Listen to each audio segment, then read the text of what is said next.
The information provided on this podcast is for general information purposes only and is not intended as a substitute for professional medical advice, diagnosis, or treatment. Always seek the advice of your qualified health provider with any questions you may have. Never disregard professional medical advice or delay in seeking it because of something you have heard on this podcast. Reliance on any information provided here is solely at your own risk. This episode is sponsored by Stork. Stork is hosting their next luxury prenatal retreat this fall. Picture yourself at Miraval, one of the most exclusive resorts overlooking the Texas Hill Country. Each day, you'll be treated to farm-to-table meals, spa services, yoga, and more, all while sprinkling prenatal education from some of the best maternity professionals, leaving you and your partner feeling more prepared and relaxed going into parenthood. On top of these classes and workshops provided on site, you'll have access to 4 or more on-demand classes to watch at your own leisure.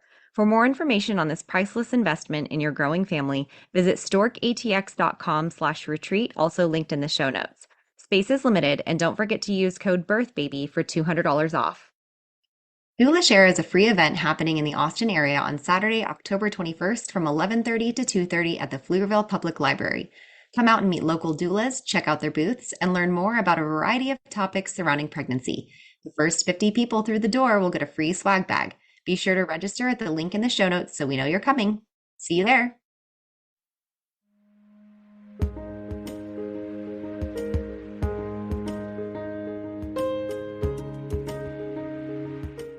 Welcome. This is Birth, baby. Your hosts are Sierra Morgan and Samantha Kelly. Sierra is a birth doula, hypnobirthing educator, and pediatric sleep consultant.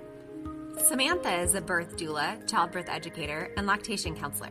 Join us as we guide you through your options for your pregnancy, birth, and postpartum journey.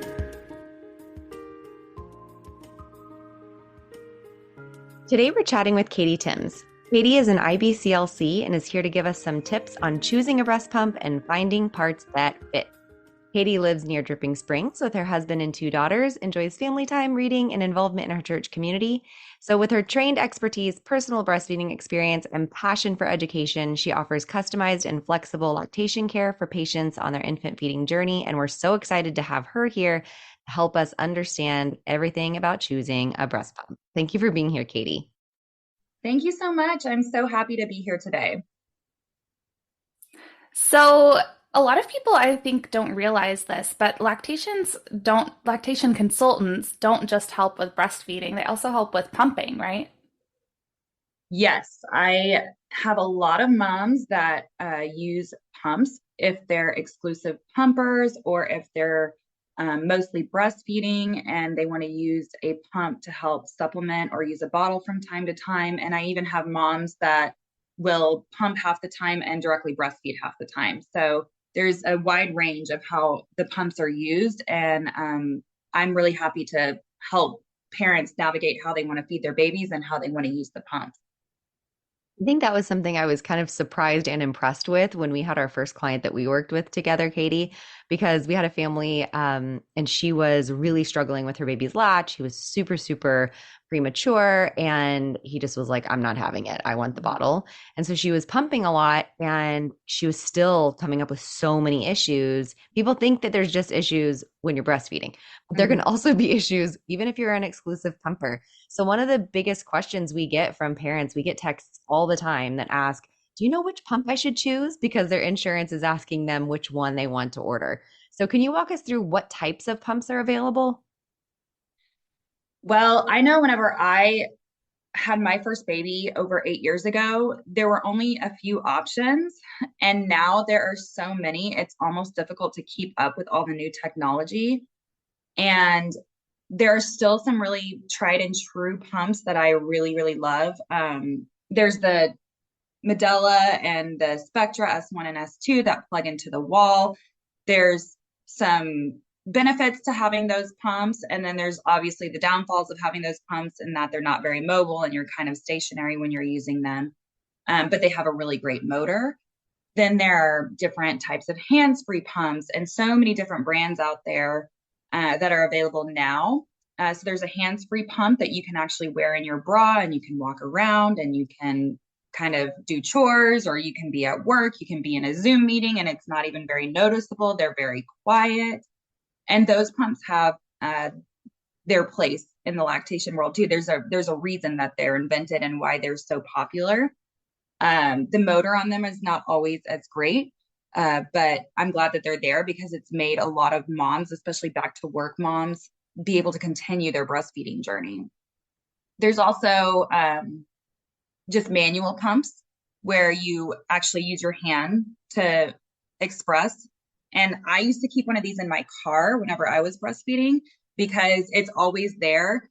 If that's the case, if you're keeping one in your car, you want to make sure that you have, materials available to clean it and make sure that it's safe. But I used to always find myself out and about and just completely forgetting that I was breastfeeding and then feeling engorged 3 or 4 hours in and thinking, oh my gosh, I need a pump. I need something. And there were times when I had to stop at a Target or a CVS or something and just buy the hand pump so that I could express and feel some relief.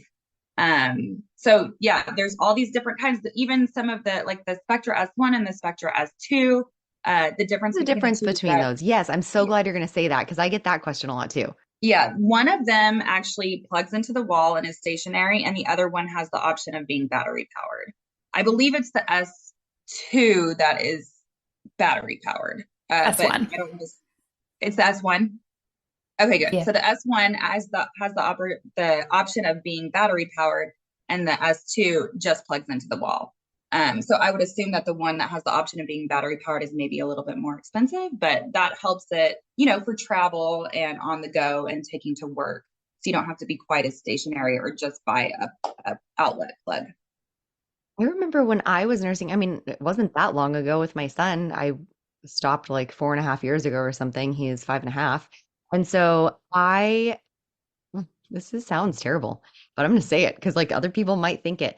I thought that hand pumps, the not battery powered or not plugged into the wall ones, were just for people who didn't have the money to get one that was electric. And so I thought that it was a lesser product and something that if you have to use it, you do. I didn't realize at that time that some people only ever use a hand pump. And I have really weak hands. I have a disorder that makes it it would be impossible for me to sit there and squeeze that many times to do it. But we have some clients that are more effective with a hand pump than they are with an electric pump, which is really interesting. So, 13 and 5 years ago, I didn't even know that was something that someone would choose over an electric pump. Yeah. I love that. I remember I had both. I had a hand pump and I would carry that in my diaper bag just in case my son didn't want to eat, when I needed him to that day. I had a kind of big oversupply with him, or if I was going out and about. I remember I have a very clear memory of going to a Longhorns game one year, and sitting in the bathroom pumping with this little hand pump, with all these little college girls around me. And that was how I lived. It was great. But I liked having that terrified mobile. them. Oh, I'm sure. It's birth control, I hope. But it was nice to have that mobile option of just something I could toss in my purse because the hand pumps are so small. I think I had the Medela, just easy peasy. I could, bring a bottle and that would be it. It was great. So that was always really nice. And they're very affordable. So yeah, so affordable. It's $20-$30, I think. You can get them at Target. And you can find them almost anywhere. Yeah. With the hand pump, you can also get inserts because the hand pump, if you do just run out to CVS or Walgreens or someplace like that to buy one, they're going to just come with one flange size. But there are inserts that you can buy usually on Amazon and have them overnighted. And you can actually put it in there to have it fitted to you. So if anyone out there is going to be using a hand pump more often than just the here and there use, then that would be a really good option for them to make sure that it's fitted well. That's so cool. I didn't know that. Mm-hmm. It's called Maymom. Awesome. The brand is Maymom. That fits the Medela pump. That's awesome. Mm-hmm. So of all of these kind of different types of pumps, what would you recommend a parent getting? And does it depend on the person and what their purpose is? Yes, absolutely. So for a first-time mom that has never breastfed, then I will definitely recommend one of the ones that I mentioned earlier that has a really good motor, which would be the Medela, the the old school Medela, the big, it comes in the black case and it looks like a square, that Medela, and the Spectra S1 or S2, because they have the best motors. And so if you're a first time mom and you're only getting one pump and you're getting it through insurance, that's the one that I recommend. I feel like I often see recommendations on Facebook groups and different mom groups online, and they're all crazy about their hands-free pump and they want everyone to know about it. And that's great. But for a first-time mom that might be in a situation where they're 100% on they're 100% dependent on their pump to protect their supply or build their supply, a plug-in one to the wall or the Spectra that allows the battery power option, it has the best motor, and so those are the best ones to use. One that's not as widely known is called the Unimom pump. And so if you look at a list that your insurance sends you, the Unimom pump might not show up. It's pretty new, but it has a fantastic motor as well and a lot of different cool features that the other ones don't offer. For the Unimom pump, you can contact that company directly and they can contact your insurance and get you approved most of the time. It has different features like it will alternate. It has two motors, so it can alternate the right and the left breast because some people have better stimulation if it's kind of alternated one pump at a time on each breast. And it has more of a computer screen that just makes it really user friendly. And I really, really like that pump. It also has a great motor, but it's just not as widely known because it's new. As far as the second time mom that did not have issues with supply with their first baby and is comfortable with pumping and is comfortable with breastfeeding and did not experience any type of labor trauma or anything like that in between pregnancies that might cause them to have a lower milk supply, then if they have their previous pump, then I might suggest that for this baby, since you are covered with insurance for each pregnancy, to use that insurance coverage to get a hands-free pump, especially if they're going to be returning to work. But even moms that are returning to work full time, I tell them have both of your pumps with you so that if you have a moment to take a full break from work and actually sit down and pump, use the one with the better motor, like the Medela or the Spectra or the Unimom. But it's always good to have your hands-free pump with you for, when you're on a Zoom meeting and you don't have the time to just sit there and only focus on pumping. Or if you're at home and you have a busy day and you need to be doing laundry and you need to have your hands and you need to be walking around, then it's a good pump to have in those occasions. But I don't recommend a hands-free pump for your only pump. So those are always good pumps to get if you want to buy one out of pocket, or if you're a second time mom and you want to use that through your insurance for your second pump. Gotcha. Yeah, I've heard of like nurses and teachers specifically using like the hands-free pump so that they can, pump when they're sitting at the desk charting or when they're in their room and, maybe they're not really able to be completely disconnected and have to have their door open or something. And I just imagine that would be really helpful in those situations, but I can definitely see how it would also be necessary to have the other option too for the, more effective emptying. I was at my chiropractor one day. Yeah, it's not ideal to be in a meeting and pumping. It's not always as effective, but whenever you're in that situation where it's either don't pump at all or use my hands-free pump while I finish working on this project, it's a great option. I was at the chiropractor one day and, she has back to back to back to back clients. And if she's going to take time off to pump, it's going to be an hour. It's not going to be, it's a full appointment because her appointments are an hour. And I remember one day I heard something, and I'm a doula, I should have realized, but I didn't click at first. And I was like, what is that noise? And she goes, oh, I'm pumping. And I was like, oh, okay, everything makes sense. And then a little while later, I noticed that her shirt, like it had leaked a little bit because she had leaned too far or whatever. Because that's a very physical job, And luckily, she's a friend of mine too, so we just laughed about it. But yeah, it was like, just like this tiny little noise. I love that. So what would be a sign for someone that their pump's not working for them? Like, what if they get a pump and, how would they know if that was kind of the right choice for them? The first indicator that there's an issue with the actual pump motor itself is if there's no suction. Usually that is not the case. It's usually not a motor issue, but it can be. If everything is set up correctly and there's no suction and you've tried everything, then I might go back and see if there's an actual motor issue there. Most of the time it's user error. And even though I've worked with so many pumping moms and I've put pump pieces together so many times, there can always just be one missing part or one piece that isn't connected fully that's keeping the suction from actually coming through. So if you put the flanges and everything is set up and there is no pulling and there is no suction, that's an indicator that you need to go back and look at every single pump part and make sure that it is connected fully. And if that's not the case, then you would want to check the motor and make sure that the motor is actually working well. That's as far as, all the pieces working correctly. If you have the wrong flange size, then that could be a piece that is not giving you the output that you want to see. So another indicator that your pump is not working for you is if you're not getting good output. And of course, the amount of output changes depending on where you are postpartum. But if you just feel like nothing is coming out and you've tried everything and you notice the suction, your nipple is being pulled in and there's nothing coming out, then it might be a flange sizing issue, or it might be a pump that is just like a hands-free pump that is not really up for the task.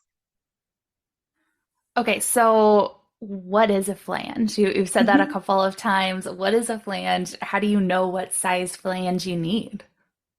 That's a great question. So the flange is the part of the pump that actually touches your breast. So it's what you fit to your breast that's pulling your nipple in through the tunnel. That's the flange. So most breast pumps will come with a standard 24 or 28 size flange. And in all of the hundreds of moms that I've seen and measured for different pump sizes, I don't think I've ever seen a 28, and I maybe have seen one or two 24s.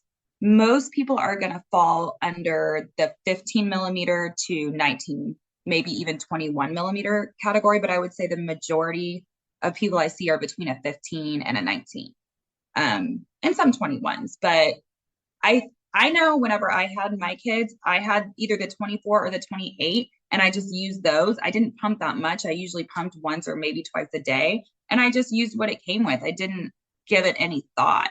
I think if I would have been an exclusive pumper, it would have become an issue, but it just never occurred to me that I needed to think about that. When you're trying to see if you have the right flange size, the most important thing to look for is pain. If your flange is causing you damage, or it's causing you pain, or it's pinching, or it's hurting, or it's rubbing, then that's not your flange size. That's the number one thing to go off of. As far as looking at a correct size fitting flange and what it should look like when you're pumping, you want to see just your nipple being pulled through the tubing. So the flange has a wide base that fits around some or a lot of a big portion of your breast, but the actual tubing that your nipple is being pulled through should just be pulling your nipple through, not your areola. If your areola is being pulled through, that can cause damage, discomfort, pain, low output. So that's where we kind of know whether or not we have the right flange size or not.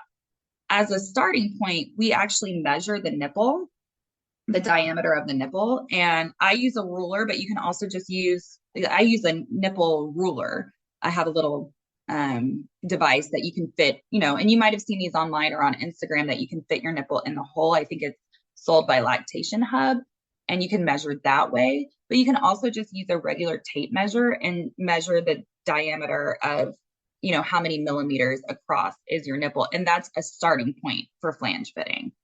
I've seen plenty of moms that I have fitted for a flange, and I'm like, I 100% think that you're a 17, and I think that's going to be the best fit for you. They go home, they get a 17, or they try one in the office, and it looks good. And everything in my mind, I'm like, this should be a good fit, but they're not comfortable, and they're not getting the output that they want. And so if it's not comfortable and it's not getting the output that you want, then it's still, even though it probably should be the right size, is not for that mom. And so then at that point, you have to kind of play around with different flange sizes. More often than not, I feel like moms that don't have a lot of knowledge on flange sizing they will just think, oh, this hurts, it's probably too tight, I'm going to go up a size. But in a lot of cases, when they go down a size, they feel a lot more comfort than going up. But if you're fitted for a flange size and you think you should be about a 17, I would maybe even try buying a 17, a 19, and a 15 and trying all three of them. Your nipples can also be different sizes. So you want to make sure that both of your nipples are fitted for a flange and then try different sizes on each one. So one side might be a 15 and one might be a 17, or one might be a 15 and a 19. So it's always good to just have several sizes so that you can have the opportunity to see which one works best, which has the best output and feels the most comfortable, or go to a lactation consultant that has the sizes available to do a pump evaluation with you. This completely blew my mind when I learned about this because again, this is something that I learned after I had my babies and was done pumping or nursing. And I just figured those were the sizes, 24 and 28 or whatever came in it. And so I used the smaller one. And I didn't even know that was something that I would need to ask questions about. And I think that Naomi mentioned the other day, she said something like, it's kind of like if everyone was given a size 11 and 13 of shoe, and you just are supposed to pick one. And you're like, but I'm an 8, or I'm a 9, or I'm a 4, whatever. That totally blew my mind. And I think back, and I had such an awful time with output when I was pumping. I was like, I wonder if I had a smaller flange size, if that would have made a difference when I was at work and getting the output that I wanted or needed for my baby. So that is so extremely helpful. Another thing that I hear about is that people receive pumps from their friends or neighbors, like a hand-me-down, or like it's a second pump. They're having one for home that they got from their insurance. And then they're like, oh, my friend has one left over that I'm going to actually bring to work, so I don't have to bring one back and forth every day. So is it safe to use a pump that's already been used by someone? And can you kind of help us navigate that a little bit? Yes. So if the pump has a closed system, then it is safe to use a used pump like that's been donated from your friend, or that you get used if it has a closed system. I actually found this website on exclusivepumping.com that lists which ones have a closed system and which ones have an open system. Basically, if it has a closed system, the milk from the previous person was not able to get into the tubing because there's a backflow protector. And if you're familiar with the Spectra, it has, it looks like a disc. It kind of looks like a spaceship that's connected. It's between the actual tubing and the flange. And so that's what's keeping it from getting into the tubing. If it has an open system and it doesn't have that backflow protector, then it could have gotten into the pump equipment and it could still be there. And there could be some harmful bacteria that might not be great for your baby. So most pumps actually have a closed system now. If you send us that link, we'll put it in the show notes too. Yeah, it's on exclusivepumping.com and I'll send that to you. But for the most part, that is safe. But if you do get a used pump from someone, you should go ahead and get new tubing, and especially any part that touches breast milk, you don't want to reuse that from someone else. So the flanges, especially, usually the backflow protector, the little duck, we call it a duck bill because it looks like a duck bill. All of those things should probably be replaced, and you can get those on Amazon too. And that's something that people don't think about too, and I didn't realize this at the beginning of my pumping journey, that you yourself might need to get more of those. It's like, that's not a lifetime use.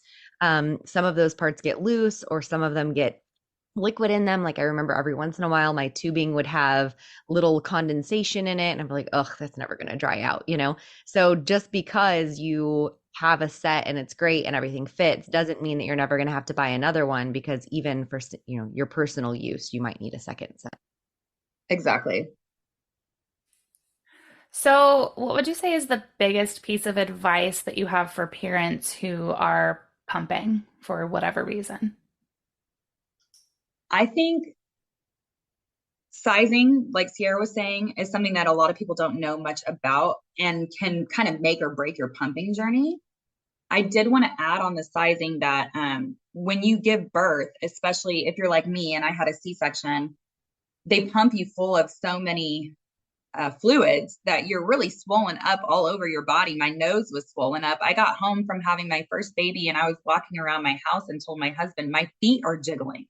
Like, what is happening? And I weighed myself. I had an 8-pound baby, but I only lost 3 pounds. Like, how did this happen? So your nipples can actually be swollen too because you're retaining fluid all over. So the size that you might be using postpartum, like right after you have your baby, that might not be the same size that you're using a few weeks later. In the hospital, I believe that the smallest size they carry is a 19. So it might be a good idea to actually get sized before you have your baby and have some flanges on hand that you bring with you to the hospital in case you're separated from your baby for some reason and you want to make sure that you have a good size fitting flange in the hospital. So flange sizing can be huge. Not having the right size flange can cause clogged ducts, blebs, mastitis, and just, really frustrate the nursing parent. So I feel like flange sizing is really important. I feel like the other part of that too is just if you don't love pumping, I have a lot of patients tell me this when it comes to pumping. I just don't love it. And that's okay. It's totally fine to not love it, but it's also okay to reevaluate your goals as you go through the whole process.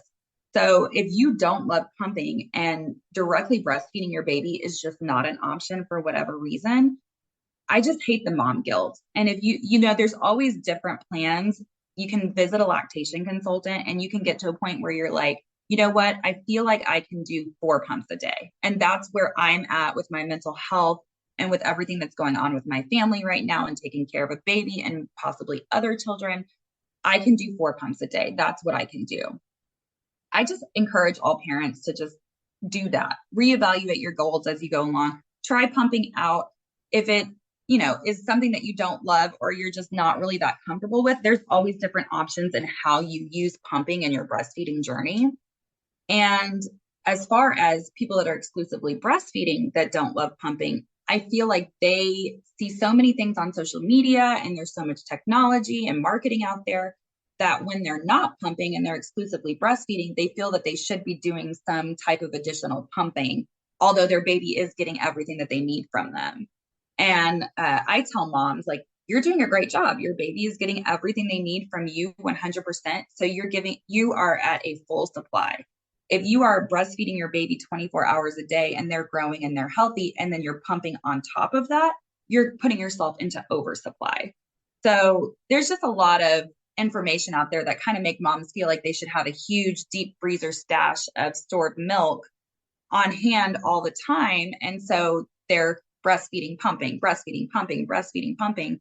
But what you need and what your goals for what you want for storage and how you want to feed your baby should really determine how you're using pumps, not just, going off of what you see on the internet and how often or how much you should be using your pump.